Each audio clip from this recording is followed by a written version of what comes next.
प्रवाह साक्षी news network के खास कार्यक्रम जन गण मन में आप सभी का स्वागत है। भारत आज जिस दौर से गुजर रहा है वह केवल आर्थिक प्रगति का ही नहीं बल्कि सामरिक सुदृढ़ीकरण का भी सही समय है। हिंद प्रशांत क्षेत्र में चीन के बढ़ते दबदबे और वैश्विक भू राजनीतिक समीकरणों ने भारत को मजबूर किया है कि वह अपनी सामरिक स्थिति को और अधिक सुदृढ़ बनाए। इसी दृष्टि से ग्रेट निकोबार परियोजना को देखा जा सकता है। यह परियोजना भारत की सुरक्षा, व्यापार और रणनीतिक हितों के लिहाज से एक महत्वपूर्ण मील का पत्थर साबित हो सकती है, परंतु इसके साथ साथ यह प्रश्न भी उतना ही महत्वपूर्ण है कि क्या विकास की यह राह हमारे पर्यावरणीय संतुलन और जनजातीय समुदायों के अस्तित्व की कीमत पर तय की जानी चाहिए।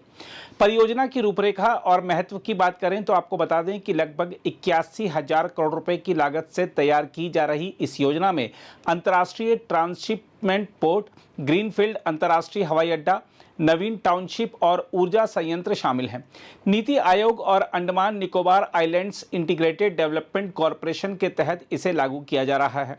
इस परियोजना का सबसे बड़ा आकर्षण है गालाथेया खाड़ी में बनने वाला गहरे समुद्र का बंदरगाह, जो मलक्का जलडमरू मध्य के निकट स्थित होगा। हम आपको बता दें कि यह क्षेत्र दुनिया के सबसे व्यस्त समुद्री मार्गों में से एक है, जहां से लगभग 30-40% वैश्विक व्यापार और चीन की अधिकांश ऊर्जा आपूर्ति गुजरती है। इस दृष्टि से ग्रेट निकोबार परियोजना भारत को सामरिक बढ़त दिलाने की क्षमता रखती है। इसके सामरिक निहितार्थों की चर्चा करें तो आपको बता दें कि इससे चीन की स्ट्रिंग ऑफ पर्ल्स रणनीति के मुकाबले भारत को एक मजबूत विकल्प मिलेगा। साथ ही प्रस्तावित हवाई अड्डा नागरिक और रक्षा दोनों प्रयोजनों की पूर्ति करेगा, जिससे अंडमान निकोबार कमांड की कार्यक्षमता बढ़ेगी। इसके अलावा 2004 की सुनामी ने यह स्पष्ट कर दिया था कि इस क्षेत्र में त्वरित प्रतिक्रिया क्षमता कितनी जरूरी है। नया बंदरगाह और हवाई अड्डा इस कमी को दूर करेंगे। वहीं अमेरिका, जापान और ऑस्ट्रेलिया के साथ भारत की साझेदारी और भी मजबूत होगी, जिससे हिंद प्रशांत में स्वतंत्र नौवहन सुनिश्चित होगा।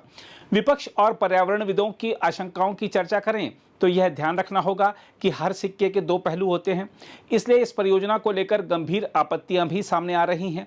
स्वतंत्र अनुमानों के अनुसार इस परियोजना में 8.5 लाख से 58 लाख तक पेड़ों की कटाई हो सकती है।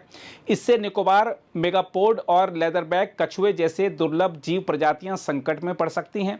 इसके अलावा शाम्पेन और निकाबारी जनजातियां, जो विशेष रूप से कमजोर जनजातीय समूह में आती हैं, उन्हें डर है कि कहीं वह अपनी भूमि और संस्कृति को ना खो दें।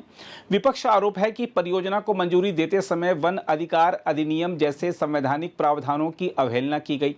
कांग्रेस की पूर्व अध्यक्षा सोनिया गांधी ने तो मोदी सरकार की इस परियोजना के विरोध में एक अंग्रेजी समाचार पत्र में लंबा चौड़ा लेख भी लिखा था।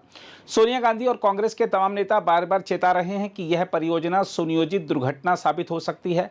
वहीं मोदी सरकार इस परियोजना को देश हित और समाज हित में बता रही है। वैसे इसमें कोई दो राय नहीं कि ग्रेट निकोबार परियोजना भारत की सामरिक महत्वाकांक्षाओं को नई ऊंचाई दे सकती है।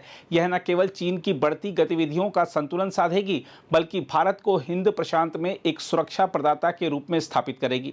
परंतु यदि यह परियोजना जनजातीय अस्तित्व और पर्यावरणीय स्थिरता को मिटाकर आगे बढ़ती है तो इसका लाभ अल्पकालिक और क्षति दीर्घकालिक होगी।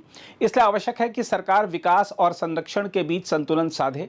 पारदर्शी ढंग से परियोजना की स्वतंत्र समीक्षा कराई जाए ताकि यह सुनिश्चित हो सके कि राष्ट्रीय सुरक्षा और आर्थिक हितों की पूर्ति स्थानीय समुदायों और प्राकृतिक धरोहरों के नुकसान पर न हो। बहरहाल, जहां तक इस मुद्दे पर हो रही राजनीति की बात है तो आपको बता दें कि एक और बीजेपी इसे हिंद प्रशांत क्षेत्र में भारत की सामरिक स्थिति को मजबूत करने वाला रणनीतिक निवेश मानती है, तो दूसरी ओर कांग्रेस इसे जनजातीय अस्तित्व और पर्यावरणीय संतुलन के लिए खतरा बताकर तीखी आलोचना कर रही है। सोनिया गांधी ने इसे सुनियोजित दुर्घटना कहकर भविष्य की पीढ़ियों के साथ अन्याय बताया है। इसके उलट बीजेपी प्रवक्ता अनिल एंटनी का तर्क है कि निकोबार द्वीप मलक्का जलडमरू मध्य के पश्चिमी प्रवेश द्वार के निकट स्थित है, जहां से दुनिया का बड़ा हिस्सा व्यापार और ऊर्जा आयात का प्रवाह होता है। ऐसे में यहां एक अत्याधुनिक बंदरगाह और हवाई अड्डा भारत की नौसैनिक शक्ति और हिंद प्रशांत रणनीति के लिए अपरिहार्य है। बीजेपी का आरोप है कि कांग्रेस का यह रुख राष्ट्रीय हित के खिलाफ है और यहां तक कि यह विदेशी इशारों पर विरोध जैसा प्रतीत होता है। बीजेपी का तर्क है कि ग्रेट निकोबार परियोजना हिंद प्रशांत क्षेत्र में भारत की सामरिक स्थिति को मजबूत करेगी और चीन के बढ़ते प्रभाव का जवाब बनेगी। इसलिए इसे रोकने या कमजोर करने का अर्थ है भारत की सुरक्षा क्षमताओं को सीमित करना। अगर आप भी लेना चाहते हैं देश दुनिया की तमाम जानकारी तो आज ही सब्सक्राइब करें हमारे चैनल को। साथ ही नीचे दिए बेल आइकन को जरूर दबाएं ताकि हर अपडेट आप तक पहुंच सके।